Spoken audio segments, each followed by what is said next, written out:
찬양의 의미라는 제목을 가지고 함께 말씀을 나누기를 원합니다. 기억력이 좋으신 분들은 알겠지만 이종민 목사님이 설교를 재탕하려고 하네 이렇게 생각하실 분도 계실 겁니다.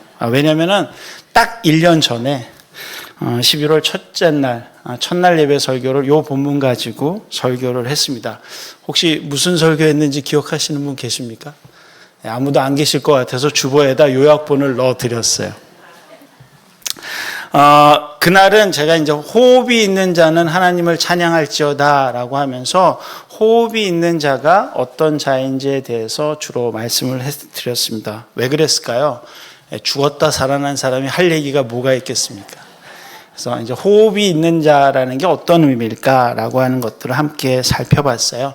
첫 번째로 이제 문자적으로 살펴볼 때 그 말 그대로 호흡을 가지고 있는 사람, 호흡을 소유하고 있는 사람, 다시 말해서 조금 쉬운 말로 표현하자면 살아있는 사람은 바로 호흡이 있는 자다라고 설명을 해드렸습니다. 왜 그랬냐면요, 창세기 2장 7절 말씀에 보면 하나님께서 생기를 그 코에 불어 넣으셨을 때 어떻게 되죠? 흙덩어리가 생명이 되는 역사가 일어나게 됩니다. 뿐만 아니라 에스겔서 37장에 보면은 마른 뼈들이 널찍하게 펼쳐져 있을 때 에스겔에게 물어봅니다. 저 뼈들이 살아날 수 있겠느냐라고. 에스겔은 그 환상을 보면서 이렇게 합니다. 어떻게 살아나겠습니까? 저 뼈들이 라고 그랬을 때 하나님께서 에스겔서 37장 5절 말씀에서 이렇게 말씀합니다.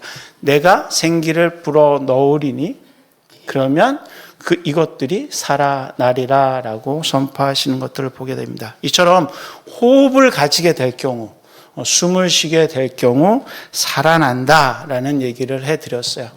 왜 그랬겠어요? 제가 죽었다가 살아났으니까. 호흡을 못할 때, 산소가 공급되지 않을 때 죽었던 것들을 경험해 봤기 때문에 호흡이 있다라는 것은 정말 내가 살아있고 숨 쉬고 있다라는 것을 깨달았기 때문에 그렇습니다. 그리고 나서 조금 더 말씀을 묵상하다 보니까 그리고 나서 한 1년이 지났을 때 이런 말씀을 발견했어요. 시편 115편 15절에 다윗이 이런 고백을 합니다. 죽은 자들은 여호와를 찬양하지 못하나니 적막한 데로 내려가는 자들은 아무도 찬양하지 못한다라고. 우리가 여기 와서 함께 모여서 하나님을 예배하고 찬양할 수 있는 것은 우리가 살아있기 때문에 그렇습니다. 그래서 이런 험한 얘기를 해드릴 수도 있어요.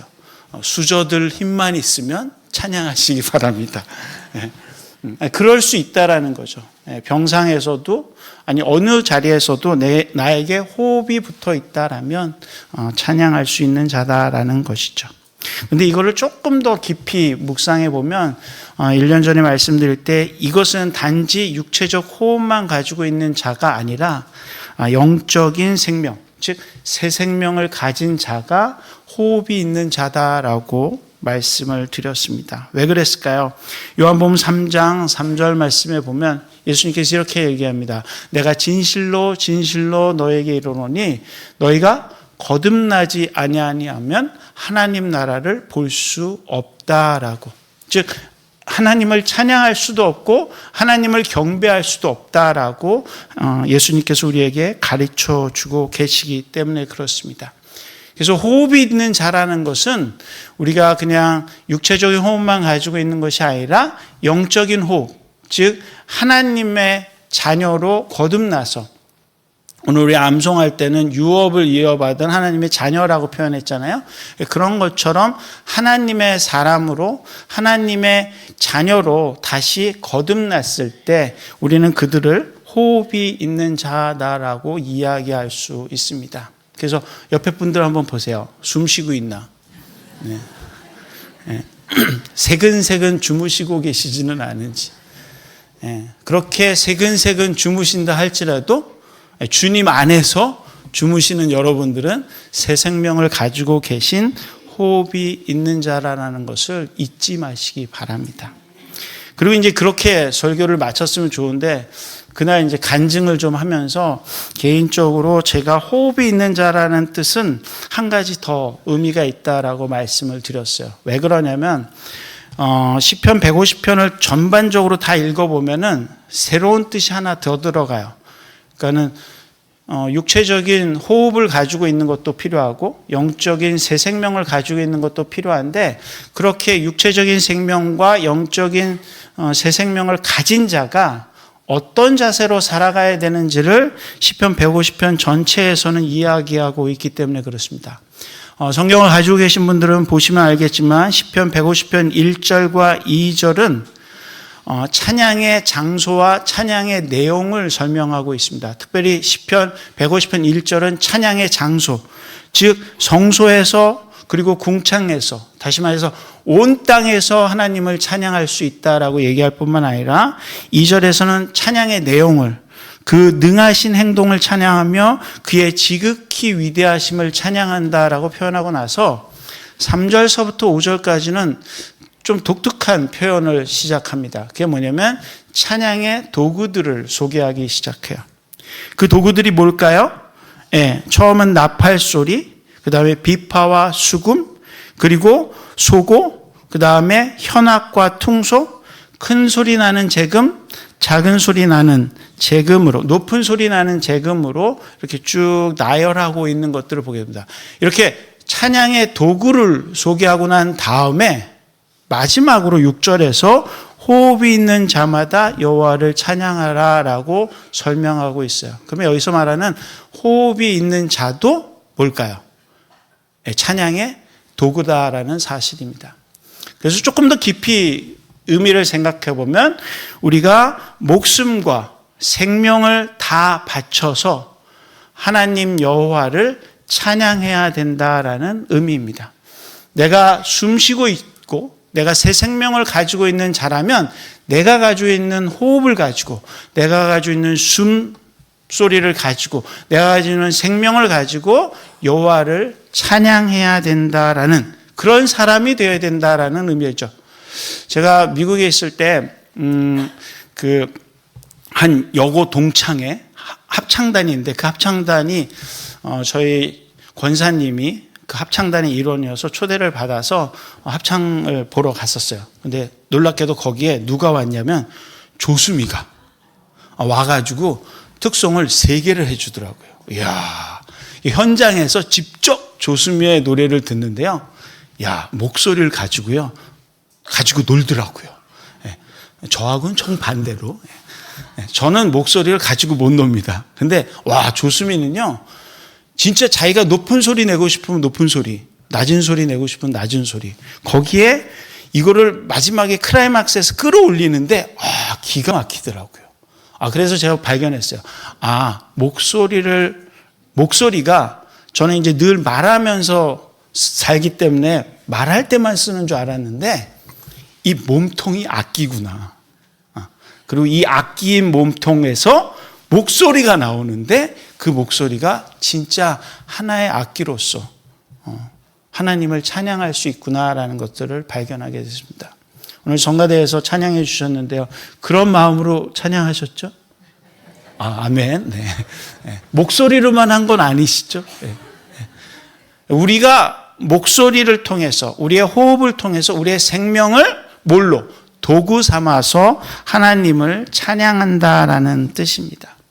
그래서 호흡이 있는 자라고 하는 것은 육체적인 숨을 쉬는 것도 되고 영적으로 새 생명을 갖는 것도 되지만 그 육체적인 생명과 영적인 생명을 가지고 전심으로 하나님을 찬양하는 자, 그 사람이 바로 호흡이 있는 자라라는 이야기입니다.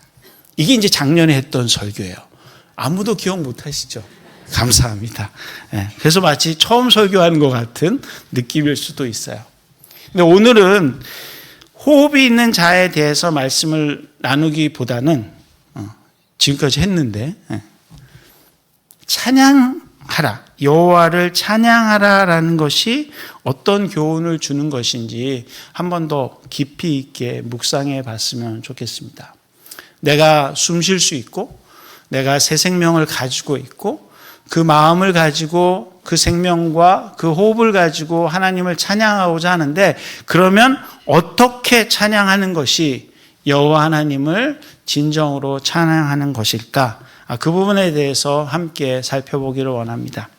첫 번째로 여호와를 찬양한다라는 말은 우리의 입술을 가지고 여호와의 이름을 부르고 그 여호와 되심, 하나님 되심을 고백하는 감사의 노래를 올려드리는 것이 바로 여호와를 찬양하는 것입니다. 왜 그럴까요? 히브리서 13장 15절의 말씀에 보면 이렇게 선포하고 있습니다. 그러므로 우리는 예수로 말미암아 항상 찬송의 제사를 하나님께 드리자. 이는 그의 이름을 증언하는 입술의 열매니라 라고 히브리서 기자는 고백하고 있습니다. 여기서 히브리서 기자가 말하는 것은 입술의 열매, 우리가 입술을 가지고 무엇인가 열매를 맺는데요. 여러분은 입술을 가지고 어떤 열매를 맺으세요? 예. 분위기가 되게 안 좋은데, 보통 하시는 입술 가지고 열매를 안 좋은 걸 많이 맺으시는 것 같은데, 오늘 히브리서 기자는 입술의 열매를 가지고 뭐라고 표현하면 찬송의 제사다라고 정의 내리고 있는 것을 보게 됩니다. 일반적으로 구약에서는 입술의 열매라는 말이 무엇과 일치되는 말이냐면 구약의 감사제사, 감사의 찬송시를 드리면서 하나님께 영광을 올려드리는 감사제사를 일컬을 때 입술의 열매다라고 표현하게 됩니다. 그래서 시편에 이런 표현들이 많이 나와요. 내가 감사로 하나님께 영광을 돌리고 그의 여호와의 이름을 찬송하는도다라고 하는 여러 가지 표현들이 나오는데, 이때 입술의 열매, 내가 입술을 가지고 여호와를 찬양한다라고 할 때 구약의 감사 제사를 생각할 수 있는데요. 이거를 구약에 드리는 제사가 아니라 히브리서는 신약으로 넘어왔으니까 이것을 뭘로 바꾸냐면 찬양의 제사라고, 그러니까 입술의 열매를 찬양으로 대체하는 것들을 보게 됩니다. 그리고 나서 뭐라고 설명을 하냐면 이 입술의 열매는 증거하는 입술이다라고 얘기합니다. 좀 전에 여러분은 어떤 입술의 열매를 맺으세요? 라고 물어봤더니 다들 이렇게 멀쑥한 얼굴로 짜증은 안 내시지만 미안한 얼굴로 고개를 이렇게 숙이지도 못하고 들고는 있는데 어떻게 표정을 감출지 못한. 근데 여기에서 입술의 열매를 뭘로 형용사로 이렇게 꾸미고 있냐면 증거하다라는 말로, 증언하다라는 말로 꾸미고 있는 것들을 보게 됩니다. 증언한다라는 게 뭘까요? 이건 이제 헬라어 단어인데요. 보통 하나님의 이름인 여호와를 진심으로 시인하고 혹은 인정하고 그리고 법정에서 엄숙하게 공언하는 것처럼 내가 그분이 하나님이신 줄을 내가 고백합니다라고 할 때 쓰는 단어가 이 증언하다라는 단어입니다. 그래서 입술의 열매라는 것이 무엇을 의미하냐면 내가 나의 삶에 하나님이 찾아오셔서 새 생명을 주셨기 때문에 그분은 나의 주인이시고 나의 구원자이시고 그분만이 나의 생명의 근원 되시는 분입니다라고 어떻게 해요? 인정하고 시인하고 엄숙하게 사람들 앞에서 고백하는 것. 그 고백으로 말미암아 우리의 가운데 뭐가 넘쳐난다고요? 감사가. 하나님 살려주셔서 감사합니다. 살게 하셔서 감사합니다. 내가 그 생명으로 지금도 살고 있음에 감사합니다. 뿐만 아니라 내가 그 생명 가지고 하나님 나라에 들어갈 수 있음에 감사합니다라고 하는 입술의 열매를 드릴 때, 이게 구약에서 피제사를 드려서 하나님께 드리는 제사가 아니라 이제는 찬송으로 피 하나 묻히지 않고, 여러분 우리는 이제 교인들이기 때문에 제사 안 드리시잖아요. 제사 드리시는 분들은 수고가 되게 많습니다. 제가 고등학교 때 저희 고등학교 친구 하나가 그 집은 아주 뼈대 있는 집안인 것 같아요. 3대까지 제사를 드려요. 할아버지 할머니, 할아버지 할머니, 할아버지 할머니. 그러니까 얘는 도시락 반찬이 맨날 너무 좋아. 왜냐, 제사상에 올라갔던 맛있는 반찬을. 근데 기독교인 제가 먹었을까요, 안 먹었을까요? 네. 네. 묻지 않고 바울이 먹으라고 해서. 근데요, 제사하려면 그렇게 수고롭고 힘들어요. 손이 많이 가요. 근데 오늘 성경은 우리에게 뭐라고 하냐? 우리가 입술로 정말 진심으로 하나님을 시인하고 그 하나님을 증거하고 인정할 때, 공언할 때 그것을 찬송이라고 얘기할 뿐만 아니라 그것이 우리가 하나님께 드리는 찬송의 제사다라고 선포하고 있는 것들을 보게 됩니다. 그리고 그 찬송의 제사가 바로 하나님께 올려드리는 감사 제사다라고 선포하고 있는 것들을 보게 됩니다. 그러하기 때문에 여호와를 찬양한다라고 하는 첫 번째 의미는 조금 쉬운 표현으로 하자면 내 안에 찾아오신, 나에게 찾아오신 하나님을, 그 하나님 되심을, 그 하나님이 나에게 베푸신 은혜를 감사하며 찬양하는 것이 바로 여호와를 찬양한다는 첫 번째 의미입니다. 두 번째 찬양의 의미는 어떤 의미가 있을까요? 저는 이 찬양의 의미를 이 성경 구절에서 가장 많이 찾습니다. 그것은 뭐냐면 베드로전서 2장 9절. 그러나 너희는 택하신 족속의 왕 같은 제사장이요 거룩한 나라요 그의 소유된 백성이니 이는 너희를 어두운 데서 불러내어 그의 기이한 밑에 들어가게 하신 이에 아름다운 덕을 선포하게 하려 하심이니라. 여기서 중요한 게 이제 선포하다라는 말입니다. 근데 뭘 선포한다라는 거예요? 아름다운 덕을요.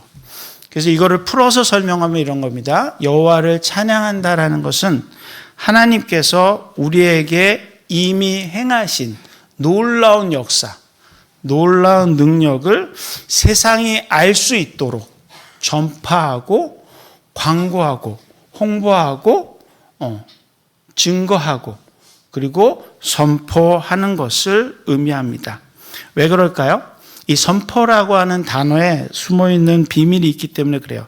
이 선포한다라고 하는 표현에는요, 하나님의 속성과 역사를 찬양하고 선전하여 다른 사람으로 하여금 그 사실을 알게 한다라는 뜻이 숨어있기 때문에 그렇습니다. 알게 한다.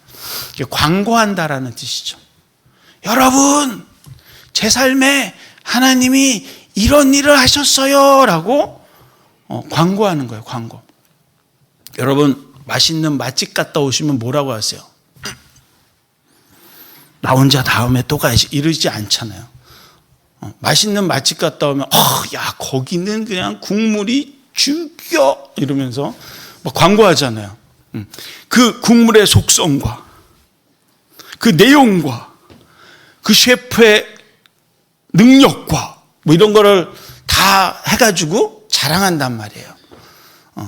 사실 그 셰프를 만나보지도 못했고 어떻게 생겼는지도 모르는데 그 국물을 한번 먹고 그렇게 자랑한단 말이에요. 근데 여기서 여호와를 찬양한다는 의미는 다른 것이 아니에요.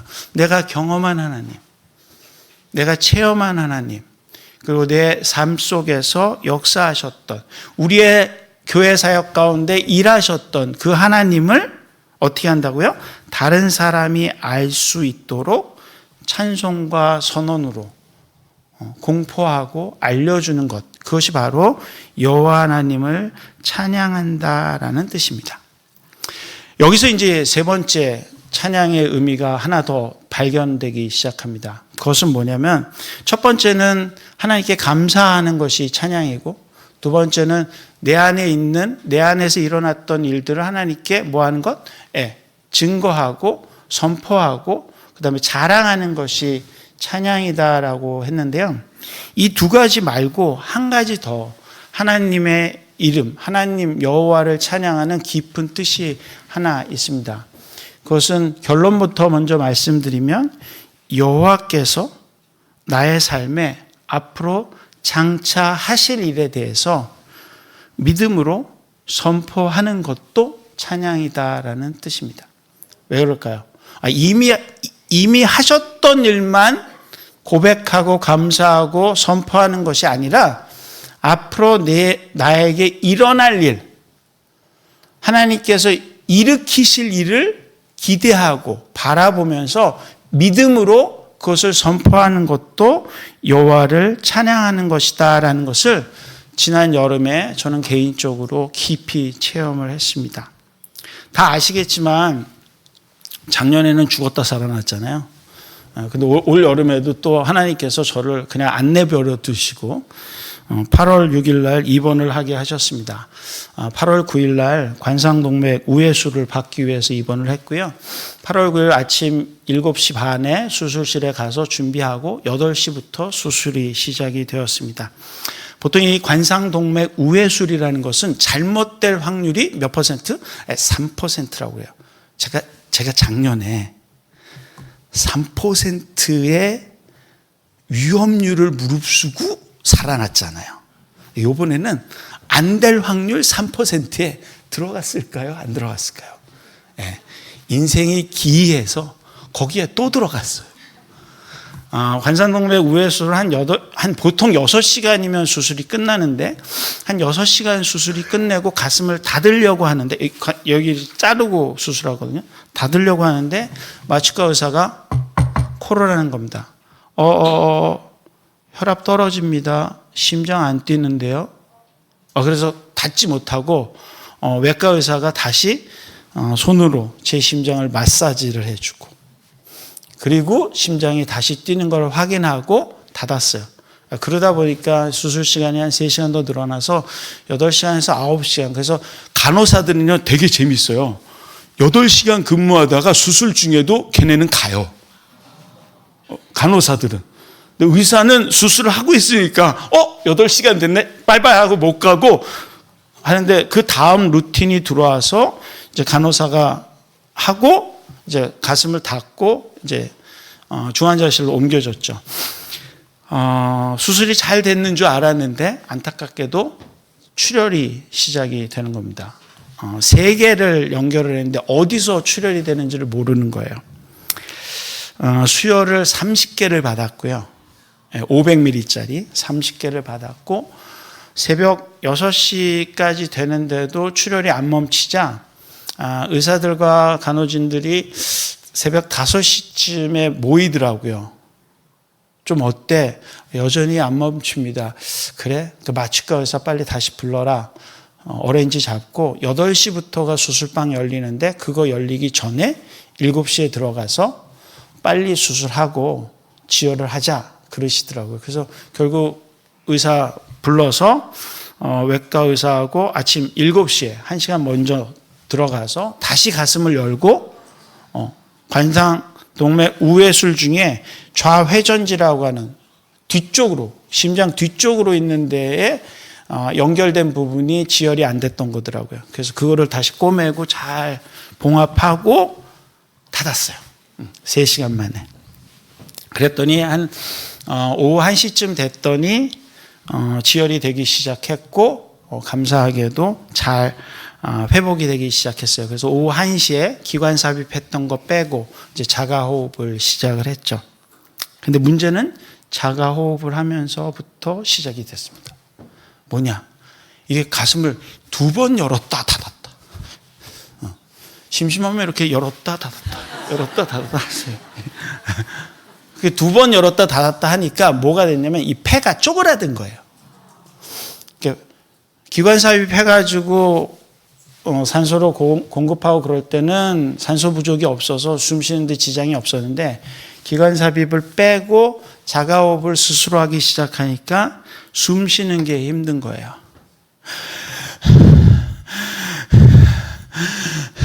이렇게 숨을 쉬어야지. 왜 숨을 쉬는데 코가 나오나?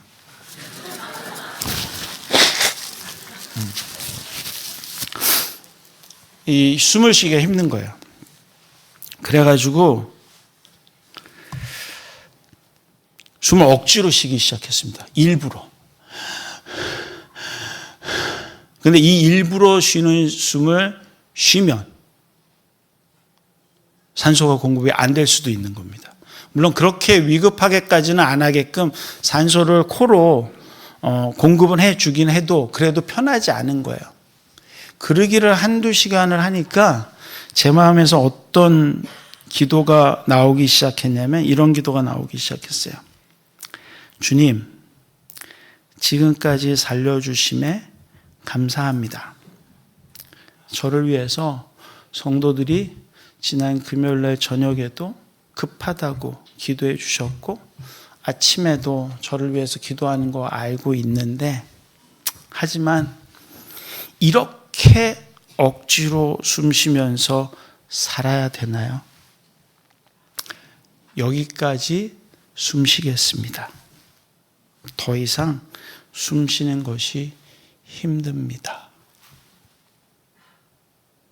목사인 제 마음에서 우러나오는 기도였어요.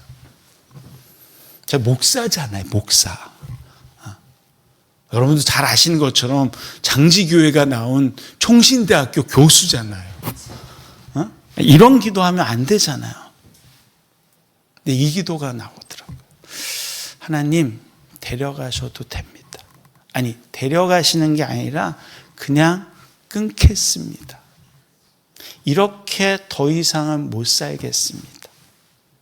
그리고 시간이 지나가는데 제 앞에 작년에 제가 누워 있었던 것처럼 누워있는 중환자가 하나 있었어요.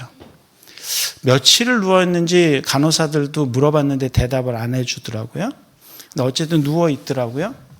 5시가 됐는데 가족들이 면회를 왔다고 하면서 커튼을 닫더라고요.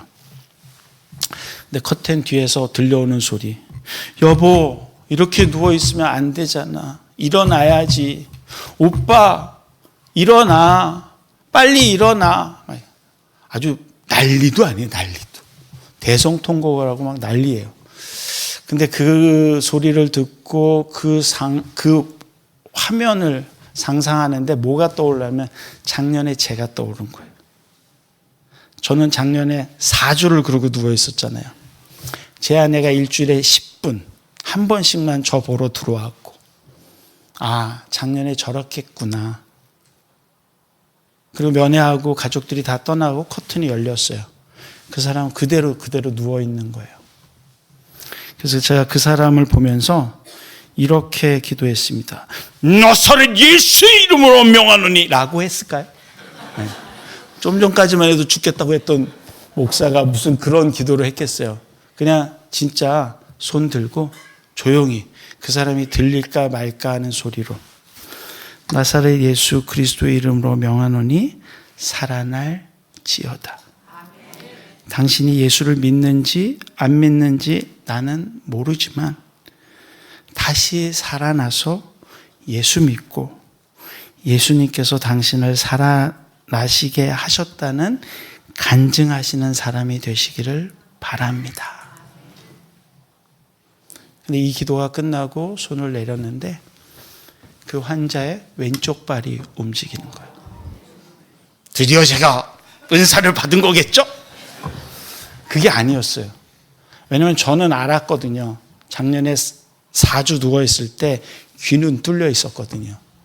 간호사가 의사들이 하는 말을 다 들었거든요. 그래서 이 사람도 들을 거다라고 하는 확신을 가지고 그냥 죽기를 자처하는 목사가 그냥 믿음의 기도를 하나님께 올려드린 거예요. 근데 하나님이 그걸 들으시고 그 환자의, 왜냐면 그 상태에 있는 환자는요, 어떻게 해서든지 움직여 보려고 애써요. 저도 그랬거든요. 근데 왼쪽 발이 움직이는 게 보이는 거예요. 그래서 제가 그 모습을 보고 나서 찬양을 하기 시작했습니다. 그게 여러분이 아까 불렀던 살아계신 주. 살아계신 주 나의 참된 소망 걱정 근심 전혀 없네. 근데 여기가 문제야. 가사를 모르겠어. 그래서 이제 개사를 하기 시작했어. 사랑의 주 내 갈 길 인도하니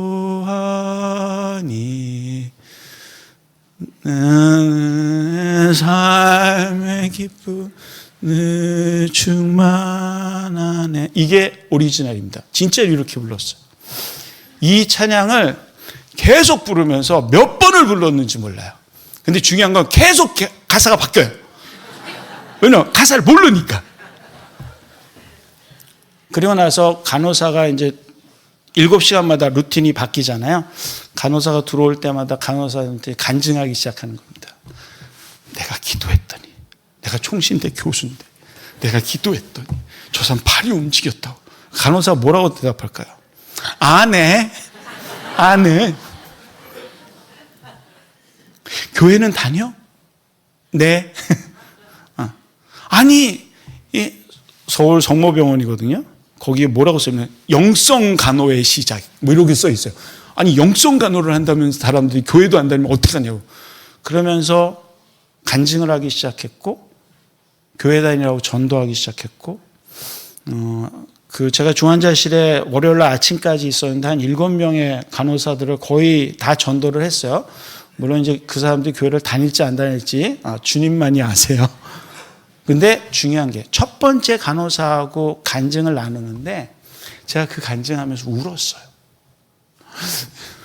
내가 죽고 싶었는데 내가 기도하니까 낫다고. 제발 그렇게 좀 간호 좀 잘해. 저 사람 죽은 것 같지만 살아있어. 호흡이 붙어있기 때문에 살아있다고 잘하라고 막 이러면서 하는데 이게 울리기 시작하는 거예요. 이걸 울리면서 기도를 했는데 감사한 거는 하나님께서 그 통회하며 울면서 간증하고 전도하고 하는 과정에서 제 흉부가 진동을 하기 시작했고 그것으로 인해서 조금 이 폐가 늘어나기 시작했어요. 제 기도 때문에 그 사람이 다시 살아났는지 안 살아났는지 전 모릅니다. 왜냐하면 저는 신유의 은사가 없거든요. 저한테 또 기도해달라고 오지 마세요. 전 없어요. 근데 중요한 거는 제가 중환자실 일반 병동 오기 바로 직전에 그 사람도 재수술 받으러 들어갔고요. 그 이후에는 어떻게 됐는지는 모르겠어요. 환자 보호 차원에서 정보를 제공 안 하기 때문에 저는 몰라요. 근데 중요한 것은 그렇게 죽겠다라고 기도했던 이 쓸모없는 목사가 하나님이 살리시는 기적을 체험했다라는 사실입니다. 그리고 더 중요한 건 뭐냐? 찬양의 진정한 의미. 뭐라고요? 나에게 이미 다가오셨던 하나님께 감사하는 것도 찬양이고 나에게 행하셨던 역사를 다른 사람에게 선포하는 것도 찬양이지만 가장 더 힘있는 찬양은 뭐냐? 우리에게 행하실 하나님의 역사를, 하나님의 그 위대한 일을 바라보면서 믿음으로 그 역사를 선포하는 것이 여호와를 찬양하는 것인 줄 믿습니다. 그래서 제가 여기 서 있는 거예요. 제가 어디 있어야 되는 사람인데 작년에 이미 엄마 만났거든요. 전국 가서. 안 와도 되는데 여러분이 기도하셔가지고 소환 조치됐잖아요. 제가 여기. 그리고 올 여름에 다시 하면서 올 여름은 작년과는 좀 다르게 수술하면서부터 모든 것이 제정신으로 다 리뷰를 했어요. 제정신으로. 근데 그 리뷰 과정에서 하나님께서 깨닫게 해주신 건 다른 것이 아니라 우리에게 행하실 하나님의 역사를 믿음으로 선포하라는 것이었습니다. 그러하게 말씀을 마치면서 이렇게 여러분과 오늘의 말씀을 정리해 보고자 합니다. 호흡이 있는 자가 여호와를 찬양해야 한다라고 오늘 시편 150편 6절에서는 얘기하고 있어요. 무슨 의미일까요? 옆에 있는 분들 친하지 않더라도 손 한번 잡아보세요. 살아있죠? 돌아가신 것 같으세요? 살아있죠. 예. 근데 단지 숨쉬며 살아있는 존재에 머무는 것이 아니라 내가 가지고 있는 영적인 새 생명을 가지고 육체의 목숨과 생명으로 여호와 하나님을 찬양하시는, 온 마음으로 주님을 찬양하는 믿음의 권속들 되시기를 간절히 축원합니다. 뭘 찬양하시겠어요? 그분이 나의 주인이시고 나의 하나님이심을 찬양하시기 바랍니다. 그것을 감사하는 찬양을 늘 올려드리시기 바랍니다. 그리고 이미 여러분 가운데 행하셨던 그 놀라운 일들, 그것을 다른 사람이 알 수 있도록 선포하시기 바랍니다. 뿐만 아니라 여러분이 새 생명을 가졌고 믿음의 권속들이라면 거기에 머물지 말고 장차 우리 가운데 행하실 하나님의 놀라운 일을 믿음으로 선포하며 그것을 세상에 널리 알리는 귀한 장지교회 성도님들 되시기를 간절히 축원합니다. 그래서 오늘 마지막 찬양은 오리지널을 좀 부르려고 그래요. 찬송가는 개사가 됐어요. 원래 이제 이게 복음성가였다가 찬송가에 들어왔는데, 찬송가에 들어오기 전 복음성가는 1절이 이렇게 돼요. 주 하나님 독생자 예수 날 위하여 오셨네. 내 모든 죄 다 사하시고 죽음에서 부활하신 나의 구세주. 이게 이제 1절이에요. 근데 2절이 제 마음을 후벼 파요. 그게 뭐냐면 주 안에서 거듭남은 생명, 도우시는 주의 사랑, 참 기쁨과 확신 가지고 예수님의 도우심을 믿으며 살리. 살아계신 주, 살아계신 주, 나의 참된 소망, 걱정 근심 전혀 없네. 제가 몰랐던 가사, 사랑의 주, 내 갈 길 인도하니 내 모든 삶 기쁨 충만하네라고. 오늘 2절 가사를 같이 부르시면서 기도하면서 오늘 예배를 마치기를 원합니다. 2절 가사에 나오는 것처럼 주 안에서 거듭난 생명, 도우시는 주의 사랑, 참 기쁨과 확신 가지고 예수님의 도우심을 믿으며 살리. 호흡 있는 자들이여 여호와 하나님을 찬양하며 이 찬양으로 하나님을 영광 돌리기를 간절히 원한다. 우리 다 같이 일어나셔서 찬송가 2절 같이 한번 부르고 기도하고 마치겠습니다. 주 안에서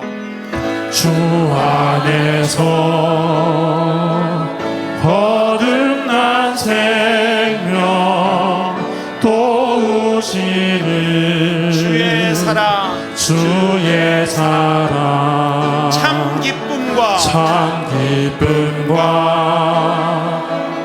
확신 가지고 예수님의 도우심 믿으면서 살아가시기를 간절히 축원합니다.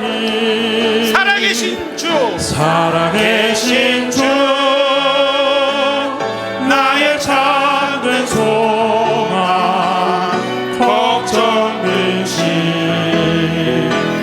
전혀 없네. 사랑의 주 내 갈 길 인도하니 내 모든 삶의 기쁨 늘 충만하네.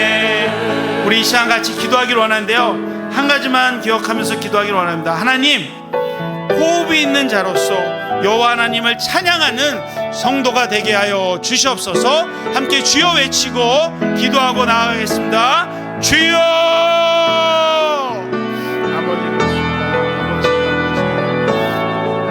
아버지, 호흡이 있는 자로서 여호와를 찬양하는 주의 백성들 되게 하여 주시옵소서.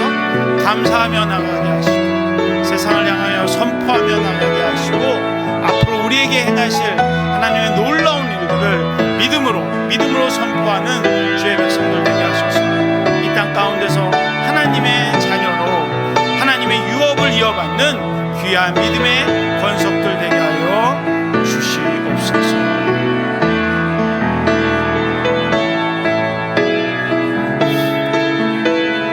아버지